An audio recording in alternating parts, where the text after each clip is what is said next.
Concretamente, se recibió una información que fue un evento anómalo, singular, corto, violento y no nuclear, consistente con una explosión. A sound consistent with an explosion. After receiving that news, the hopes of the missing sailors' families, already stretched thin, broke.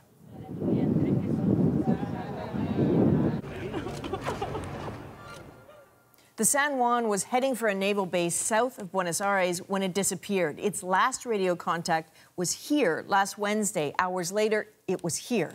An international agency picked up the sound well below the frequency of the human ear, flagged because the source wasn't natural. As grim as this sounds, there is a chance, a rapidly diminishing chance, though, that there are people alive down there. And as David Common explains, if the sub is found, getting anyone out of there alive would take technology and tenacity. Submarines are supposed to be difficult to find, but in just 8 days, the best undersea rescue teams in the world believe they're very close.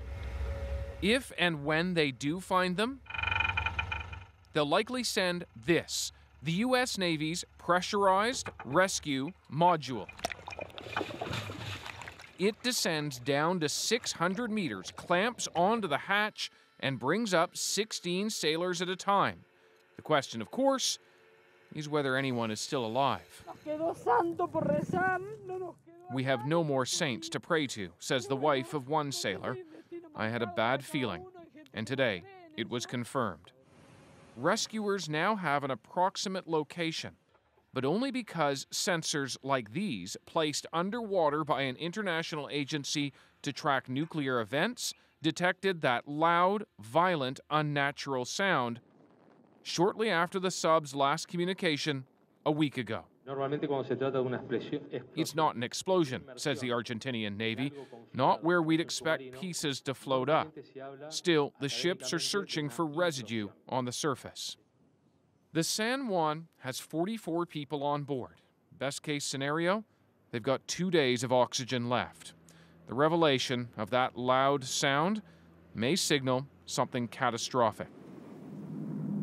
It certainly did 17 years ago, when a detected undersea sound signaled an explosion on board the Russian nuclear sub Kursk. When the Kursk was recovered, a note in the pocket of the captain said 23 had survived and made it to another compartment, though all died before the recovery. If anyone is still alive on the Argentinian vessel, there's an international protocol they'd be following. Launch flares to the surface, deploy an alarm beacon, and after everything else, make noise twice an hour at specific times. That's when searchers will stop, be silent, and listen. David Common, CBC News, Toronto. In case you're wondering, if any of Canada's submarines end up in trouble, we may have a bit of a problem. According to the Department of National Defence, Canada has 0 submersible vehicles that could pull off a rescue. But in addition to the U.S., some NATO countries regularly make their rescue craft available. So do other countries like Sweden, Japan, and Russia. Canada would have to turn to them.